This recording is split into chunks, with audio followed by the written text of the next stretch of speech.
stars, and that's who we are. We are voices. There's nothing to fear, exploding your rear. Feel our voices.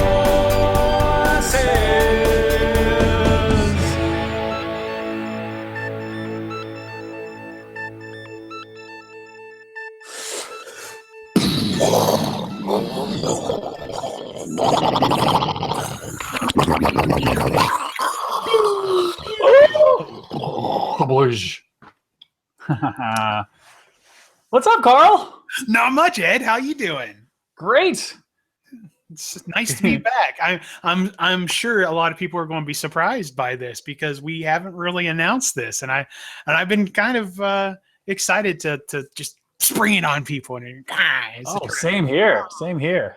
We eat chocolate bars and crop dust your bars. We are Voice of the Republic. And we are back, at least for a limited engagement. So, yeah. Not sure how it's going to work out, but we're going to try to put out some semi-regular episodes, wrap up at least some loose ends, because we're not saying goodbye. We never say goodbye at VOR. We say good night. Not goodbye, because honestly, there was a point when I was like, I don't know if we're ever going to do VOR again, just like a few months ago. Then here we are. So, yeah, you get the bug. Absolutely. I mean, in full disclosure, for those of you who maybe you're not on Facebook and haven't really been paying attention because life is like that. We unfortunately did kind of make a heartbreaking announcement about a year ago, which said we're basically going to be taking time off. We'll squeeze out a couple more episodes, but we're basically going to wind the show down.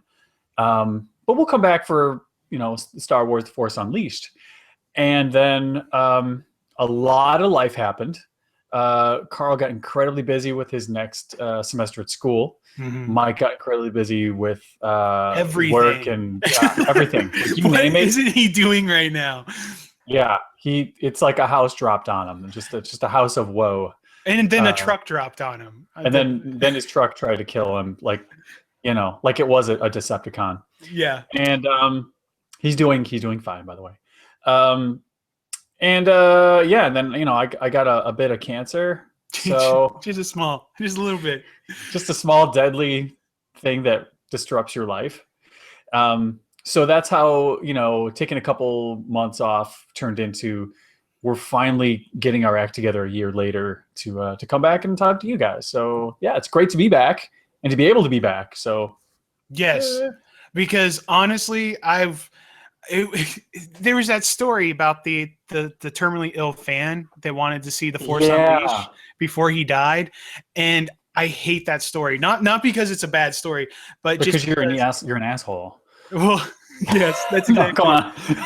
The problem is it hits super close to home because every time I see that, like I'm like, holy shit, that could have been Ed. It's like it honestly could have been VOR trying to organize a campaign for Ed Shimyankovich to see the Force Unleashed before he died. It's like, and like when I think about that, it's just like, it just like grabs you by the heart, and you're just like, no, I don't like to think about that. And I just heard about that guy, and of course I thought the exact same thing. But for what I had, I'm really lucky that it was as operable as it was. Terrible thing, but it happened in the best way. That easily could have been me because I had pancreatic stage 3, but no, you just don't usually walk away from that. Yeah, it has like a 90% mortality rate. So like the fact that you're here is just like, honestly, you're a statistical anomaly. It's amazing. It's great. So yeah, it's good to be back. But you are the Han Solo. They should never tell you the odds. Yes, full circle. But yeah, I identified with that guy right away, and even though, I replied to someone else's post about it, and I'm like, he went out. No, I said, what? That's a happy ending. Yeah, because you can't do anything about the end of your life per se if you got something like that. But I'm so glad that, because I think about that when people die, I'm like, oh my God, they'll never get to see this. They never got to see Lord of the Rings. They never got to see Star Wars. They never got to see this or do this. All these cool things that we get to see and do because their life stopped here and we keep going. So, wow, at least he beat us all. Yeah. So that's great. You know, if you're going to go out, you might as well go out on a note like that. So Yeah. it's a shame to his family. If I'm sure no one's watching, but if friends and family of his, I feel bad because I don't know his name. Like I said, I've honestly been keeping my distance on purpose because of the emotional attachment for myself. Yeah. But God bless you. Sorry for your loss. Glad that it worked out at least moderately well, and you have some good feels towards the end there. But Yeah. Yeah. So yeah, speaking of that new Star Wars movie, we're trying to run through the past year as quickly as we can. Fair warning. I think I can speak for both of us. We have not watched any of the recent trailers, so don't expect a whole lot of the Force Unleashed talk here. Right. Or no, Force Awakens, Force Unleashed. You'll get none of that. None of that, especially that second game.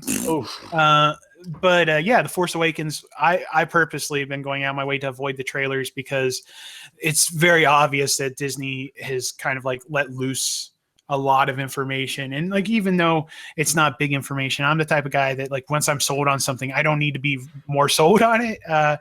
I just want to go in and enjoy it. I don't want to get caught up in the hype and then like be disappointed by a movie that just probably isn't going to live up to the hype that some people are building for it. Not saying it's going to be a bad movie. I'm just going to say that like, there's a lot of hype. So, and I don't want to be one of those guys. I don't want to be one of those neckbeard guys that goes in there and be like, oh, well, I was expecting. So.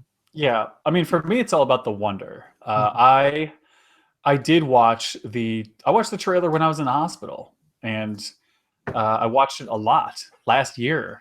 Yeah, that first trailer with like the X-wings going across the water and all that stuff. And yeah, that was a gorgeous. It's amazing, an amazing trailer, and it gave me tons of hope.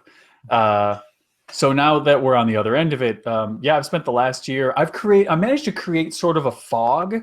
I've like hypnotized myself so that when TFA information comes up, and I got a lot of different Star Wars groups happening on Facebook. So I'll go to like modern Star Wars group and they'll like, I'm expecting, stuff like this. I'm expecting a Stormtrooper or two. And instead it's like, hey, here's, wah, and I'm like, oof, all right, ass. It's like suddenly there's a dick in your face. That's what it feels like.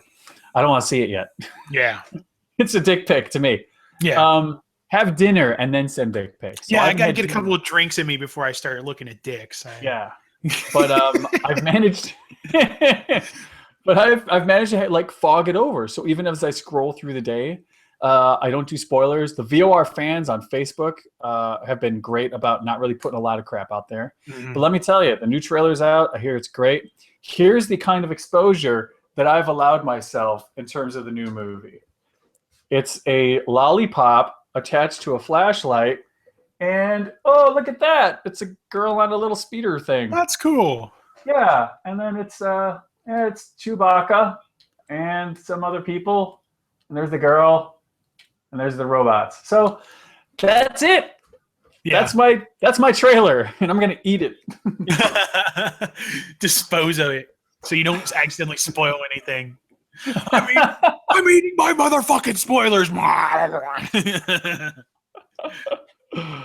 Yeah. So I'm excited, but you know what? At this point, everybody's like, yeah, but it's got more footage than ever. I'm like, you know what's got even more footage?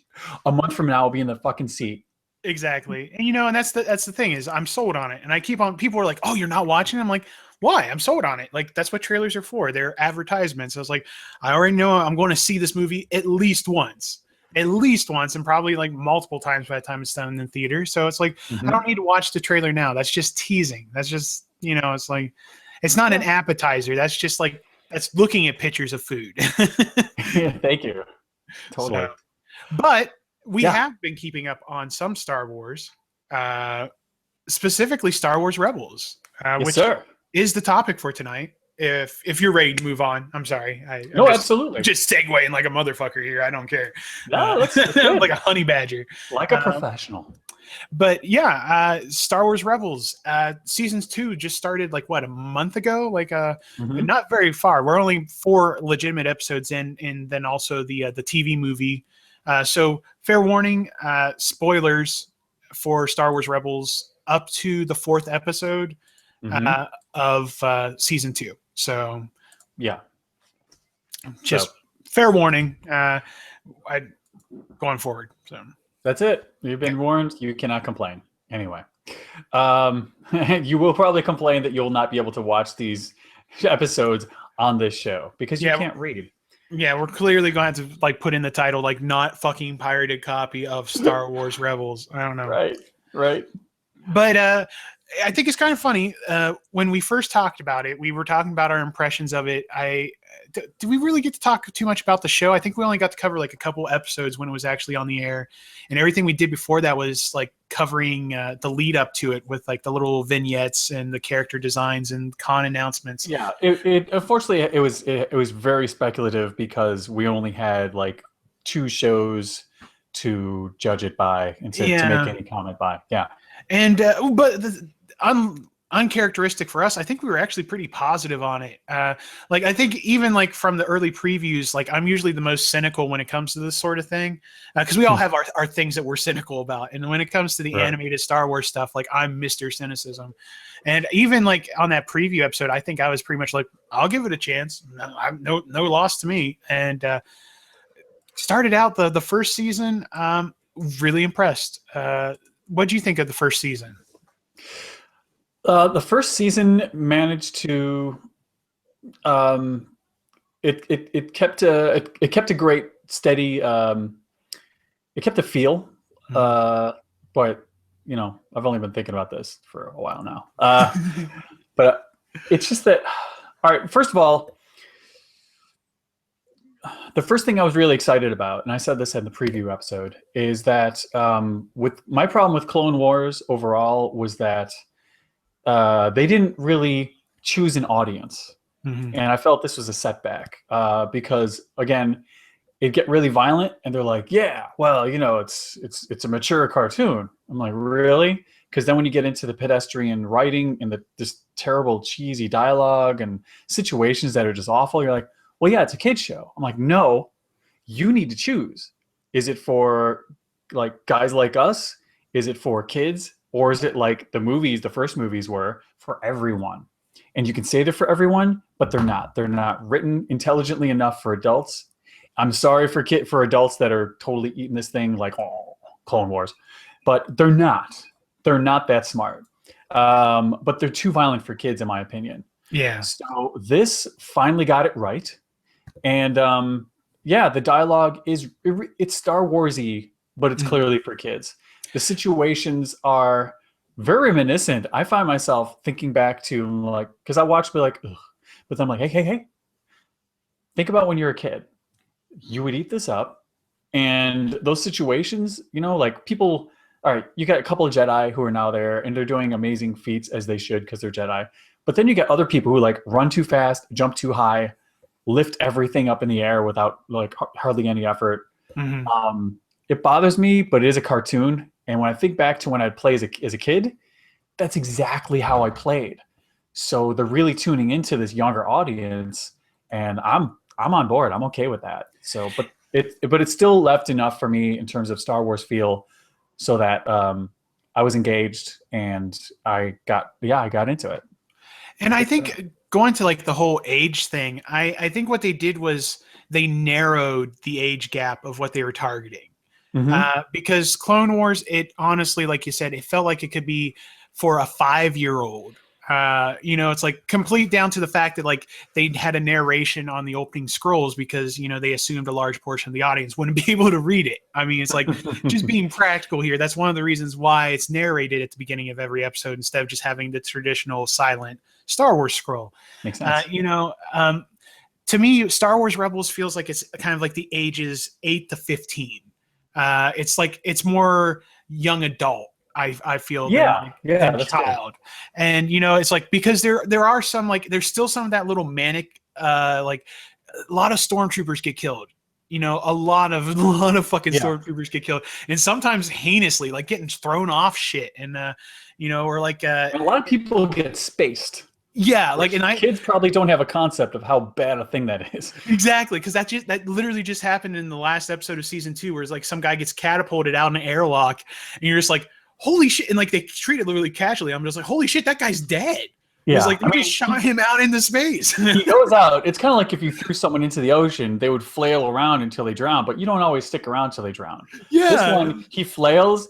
and then he slows to a stop, but they don't focus on that. It's like just before he stops, then we're back inside. I'm like, that guy is dead, y'all. Yeah, so like there's still a little bit of that, but I feel like they've tightened it down, so it's like it doesn't feel like the jump is as far as it used to be with when you got the Clone Wars.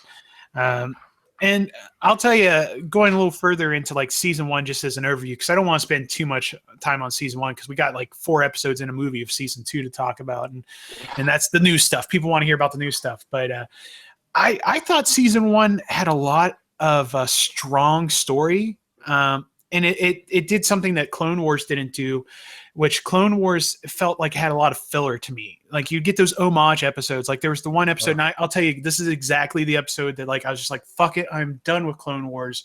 And it was when and I use homage like in quotes here, when they did an homage of Seven Samurai. You know, when they just basically like did Seven Samurai in a half hour. Right. You know, it's like that. I haven't seen a whole lot of that sort of goofiness in Star Wars Rebels. It seems like they're keeping it tighter. I don't know if this is like Disney coming down on them, but it's like there's not a whole lot of like goofy filler episodes that are like, what's this have to do with? And even when like something goofy happens, it ties in later. So like they had the episode where they steal the TIE fighter, and you're like, oh, it's cool because Zeb and Ezra get to bond a little bit, but then you're just like, oh wait, that TIE fighter comes in later and it's an important part of a plan. You know, it's like, so at least like even on that garbage throwaway story, they tie it into like the main story, you know, and it actually makes sense.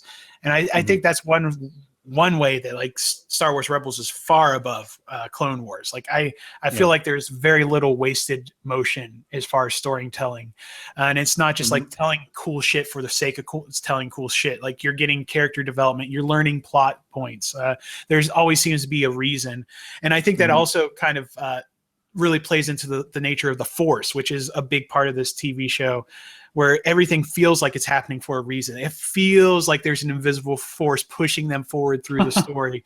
And I like that. Like it's almost like the Force is a character in the story at times. And like it's subtle, you know, and like I'm definitely reading into it. Like they don't come out and say anything like that. But I'm picking up on that is like the sort of stuff that I like in a story. And season 1 was great with it. So yeah, no, I agree. It's you're right. It does feel like they have that. And even though, you know, an argument I heard against the prequels and especially against the Clone Wars was, well, if we already know what's going to happen, what's the point? But I'm like, all right, you know what? There's still plenty of stories to tell about leading up to World War II. You know, everybody knows what happened in historical events, and yet we have no problem going back to the other stories, the stories behind the scenes. So Clone Wars, that's where you're right. That's where they could have been better. They were just like, all right, we have point A, point B. We can do whatever we want here. But they weren't very consistent about telling that story. So really, again, they could have made a choice of like, let's treat it like an anthology. I would love to see if the Clone Wars cartoon show was an anthology of different Clone War type experiences that do have an overarching thing, but are like, here's different views from around this giant galaxy full of tons of Jedi and clones. That would have been an amazing show. But here we get to, you know, it's like they relaxed, they figured it out. They have their own little subplot that is beyond just the Empire and Rebel thing that we know. But here's another thing that's really working for me is the thing I was most concerned about was the Disneyfication of the show. And to a degree, it's still there. And what I mean by this is, number one, animation style. So Clone Wars, it's visually, it's definitely a marriage between Clone Wars and Disney. But Disney has a tendency, and I understand it's old school animation, but you can't just tell a story.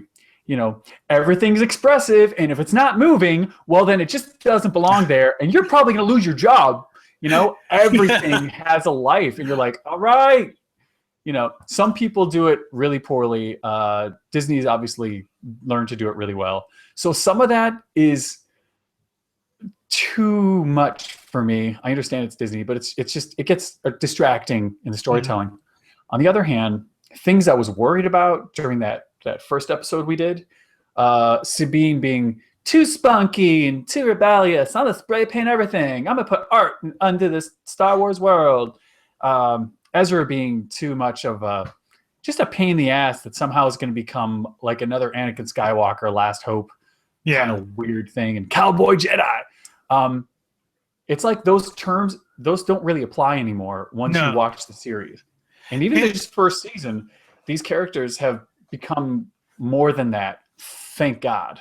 Yeah, and it was really quick. Like halfway through the season, like the whole Caden being like, I'm the Cowboy Jedi, pew pew pew. Like it gave way to like this really great story about this guy that never became a Jedi Knight. And like, the world like fucking fell around him while he was a Padawan. And now he has his own Padawan. He's trying to make sense, and he's trying to avoid the pitfalls of the things that happened to him and his master, and like the betrayal and all that stuff. Right. After his identity struggle of that's over. This is my job now. I have the lightsaber if I need it, but I don't use it. It doesn't come out.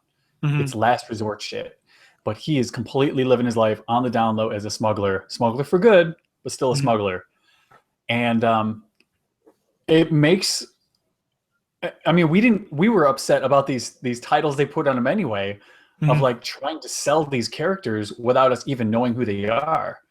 And now this is a good reason for you not to do that, because he never, if you take it as a whole, he has nothing to do with being a Cowboy Jedi. No. He is a conflicted former soldier trying to move on. And he never even got to be a complete soldier. Like you're saying, he was a Padawan who just like everything was lost and he's sent out into the world to figure it out. And that's fantastic. And then like Hera, I'm honestly in love with Hera. She's possibly one of my favorite characters in the whole show. And like she went from being more completely underused, but like the development that we're getting so far, I really like the transition from being kind of like the ship mother to like actually a commander. It's like we're getting kind of into season 2 here, but it's like like the turnaround on her character and like the growth, it's still so much potential. And it's like it's really neat because hers has been one of like the biggest changes, I think, even though it's been really subtle and downplayed. But you're getting this shift, like, and you saw it at the end of season 1, where when Cowboy Jedi, I just said his name, Caden. No, what's his name? I've really been binging on this stuff again. Right, as like I'm terrible with names. But yeah, so when he got captured at the end of season 2, the worst part is I forgot Hera just 3 seconds ago. Kanan. I forgot one, remember the other. But when Kanan got captured, she had that whole point where it's like, do we go after him? And she makes the military decision, no, we can't risk going after him. And of course the crew takes it into their own hands. And then once she has the ball's put into motion, she makes the right choice and they go and rescue him and everything. But it's like, that's a big thing. Like that's a big change for her. And like, and it's like, and it looked like she's like, oh, I'm going to be this. And then she's like, no, I can't do it. And then she goes back to kind of being like her.